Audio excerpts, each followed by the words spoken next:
Welcome to the Conquer Your Life podcast.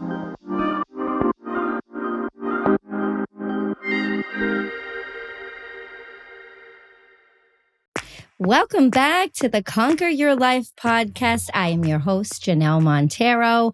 Today we are talking about procrastination, ending procrastination, because it just kicks us in the ass and stops us in our tracks from getting anything accomplished that we really want to, right?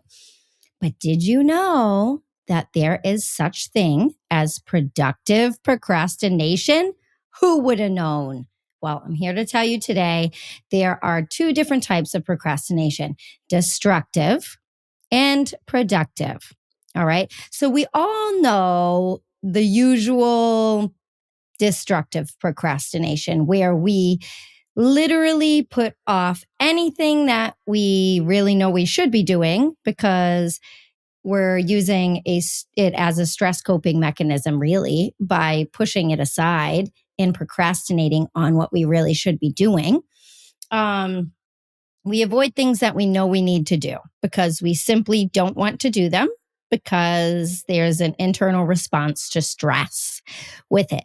So the only thing is that with these destructive procrastination techniques, you are causing real negative consequences in your life by doing that, right? So when we procrastinate, some of the biggest things people procrastinate on: money, finances, okay? Probably the number one thing people like to procrastinate on, because it's a stress. It's so stressful to think that we don't have the money, but yet we have all these bills piling up and we need to pay them, right?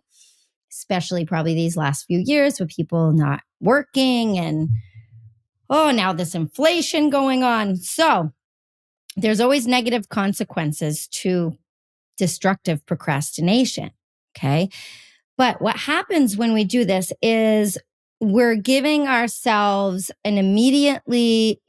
to give ourselves an immediate satisfaction by doing something instead of actually doing the task at hand, like paying our bills, right? So just say, for example, you procrastinate on paying those bills. What's going to happen? You're going to get so much more in debt. Hello, my 23-year-old self. And just going to keep digging yourself in a bigger hole, which in turn creates more and more stress. What do we do when we have this stress? We reach for something that gives us instant satisfaction. It might be eating. Most likely, though, it's what we're actually stressed about. So if you're stressed about money, what do you do to release that habit? You actually spend more by going online shopping or going shopping at the store, even though you shouldn't be, right? It's an immediate stress response that we have. So it gives us that quick satisfaction. But yet then another bill comes in and it causes more stress and we put it off again, right? Same goes for your health and fitness goals. A lot of the time people procrastinate on actually going to the gym and they dig themselves in a bigger hole, right? How many times do we say, I'll do it on Monday. I'm going to start fresh on Monday. So what do? You freaking sabotage yourself and go and eat shit all weekend, right? You're making it worse. And then you know what? You really have no motivation to go because your sluggish is all shit because you ate ice cream and crap all weekend. And now you don't have the motivation to kick yourself in the pants to go. So these instant gratifications, instant satisfactions that actually dig us in a hole deeper with our procrastination is killing you. All right. So think about it. What are these things that you're doing that are actually destructive? Oh my God, I'm tongue-tied. Destructive procrastination. What are the things that you're doing that is actually procrastination but destructive? Think about it. Okay. Then we have productive procrastination. Did you know there was such thing? Neither did I until a few years ago when I came across it. And I was like, wow, I do that a lot, which is not a bad thing. Okay. This is why productive procrastination does not have a deadline. Okay. So it's something that you do not have a deadline for. Your bills clearly have a deadline. All right. Actually, your health and fitness goals might be a productive procrastination to some extent because you don't have a deadline with it. And if you're not mentally ready to embark on a new healthy journey, then okay. All right. So I get it. Your time will come. It's not the time for everyone. You have to really know why you want your fitness goals. And it's not just because I want to look good in that dress or, I just want to I want to be the size I was when I was 25. Like, listen, girls, like stop with the scale. Okay. Like if your health and fitness goals has a real reason, then you will stick by it and not procrastinate on it. For example, I want to be able to run outside and not feel out of breath with my children. Hello, that's a real health and fitness goal. And you know what? If you think about it, you will really stick by it when that happens. I've actually had clients come to me with that actual goal. And you know what? They lost weight, they saw success, they feel better because they're not just fixated on one piece of the puzzle with fitness. It's not just the piece of the puzzle on the scale, right? It's not just the number on the scale. It's a real reason why you want to be healthier. Okay. So think about that. But go back to productive procrastination. Have you heard that enrollment is now open for the next round of my Conquer Challenge coaching program? It's time to get off the roller coaster ride of results and see long-lasting transformation through fitness, nutrition, and mindset coaching for an overall lifestyle shift that will have you conquering your life in just 3 months' time. Head over to Janelle Montero today and apply. I look forward to working with you in conquering life. So this is actually really important for anyone that has a creative mindset or that is in a creative career. For me, that I'm super creative and always coming up with all kinds of things to come out with, which you're going to see more of coming up. But it's really just sometimes I don't have it all worked out in my head, and that's not a bad thing. So I procrastinate on it because I have a million other things I'm probably working on, sometimes too many things I'm working on. So for the creatives and passionate creatives like myself that like to create a bunch of new different things, it's not a bad thing. For example, this podcast, I totally procrastinated on this for some time, and it wasn't a bad thing. Sometimes you just need to step into things. And I've talked about that before. But with the podcast, I shouldn't have started it unless I really kind of had a clear vision for it, right? So if I did start it and it failed or I couldn't keep up with it, it wouldn't have been good. So actually the universe allowed me to step into it at just the right time. And still, there are hiccups, right? Like there are certain times when I don't have time to record as much as I want or whatever, but I've stayed consistent with doing it. So it's not a deadline. I didn't have a deadline for the podcast, but it made my vision clearer by being more productive with my procrastination on it because I was able to put my goals with it more together, get everything kind of more aligned as it started and as I went, rather than just diving into it, not knowing. Let's face it, I knew I wanted to do it, but I have no idea on the technology side, which my editor is going to laugh at this because I have a new podcast editor and I keep sending him stuff and he's like, no, your recording is all wrong again. But if I was to have tried to do everything myself with the podcast, it would have never succeeded. So I knew it was just the right time when I did dive into it and hire someone to help me the first time around, even though now I have a new editor that's awesome, more awesome. So to keep me like accountable and making myself better. So there are reasons that you can have productive procrastination. There's no deadline. That's kind of a real sticking point to understand what could be something that you're being productively procrastinative on. I don't think that's a word, but we're just going to go with it. So just know procrastination in any form is usually a coping mechanism for stress. Not usually, it is. Okay. And usually it's the actual thing that we are procrastinating on that we are stressed about, but that's not always the case. Okay. So you could be stressed about something completely different in your life, yet you're pushing other things off because it's just causing you stress. All right. So if we know that, we can help ourselves avoid procrastination more because we acknowledge that it's happening, right? So, what are some things you can do? If you're someone that pushes your finances aside, the worst thing you can do is hide those bills away and just pretend that they're not there.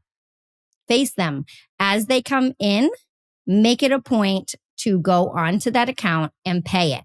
Or make a time block.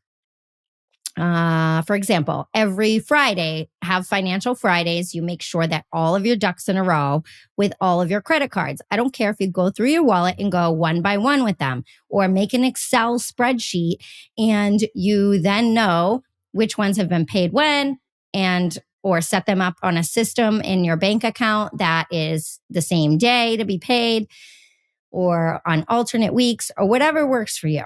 But you got to set up a system and not just avoid it. Okay. And not go online shopping. That makes it worse, guys. That makes it worse. If anything, create a new habit around it. All right, I'm financially stressed. Well, then go in your fucking closet, find some things that you can put on Poshmark and put it out there or Facebook Marketplace or whatever. There's always things that you don't need and someone else does. So make that money, honey, and put it towards your next bill, okay? Instead of going shopping for that sale. Even though it's a sale, I know it's hard. Like I said, that was my 23-year-old self.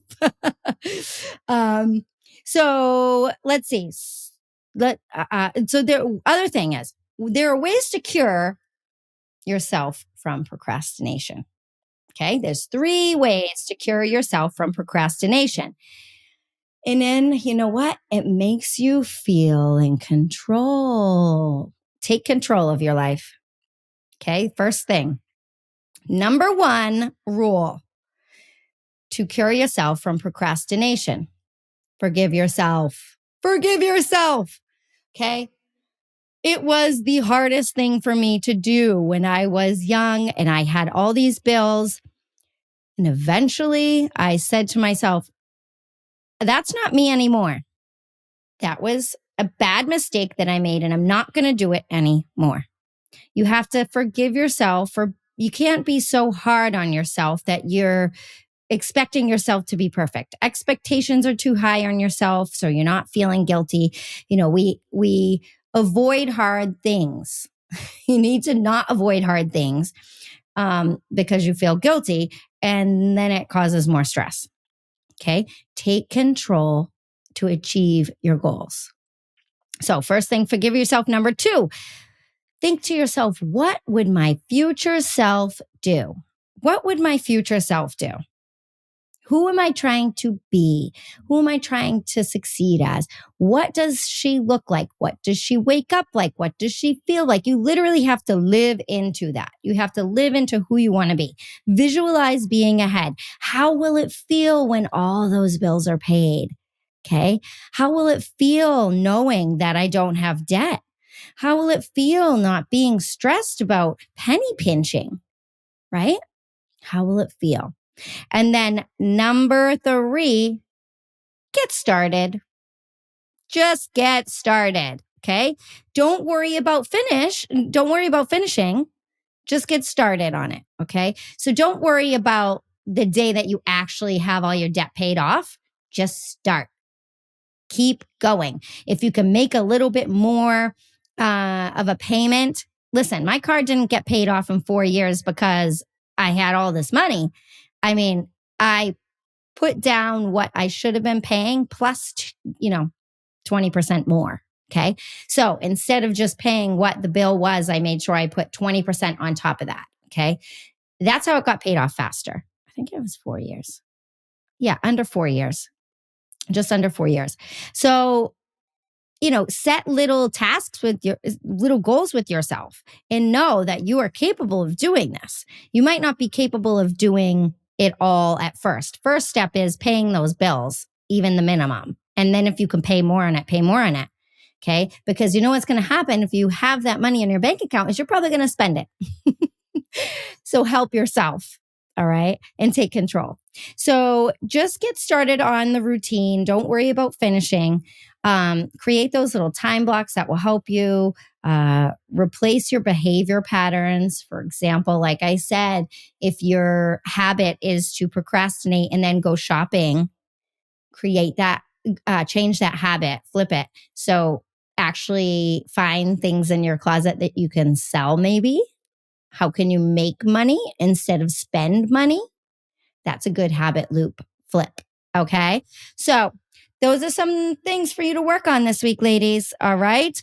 I can't wait to hear from you and hear how this is going and what you thought of this podcast. Be sure to share it with your friends and family and neighbors and everybody out there. Shoot me a DM. Let me know what you want to chat about. I love hearing from you and knowing what you're up to, hearing your goals, because girlfriend, we cannot do this without support. So I'm here to support you. Shoot me a message and I look forward to hearing from you soon. Until next time, everyone, with strength, love, and light always, keep conquering life.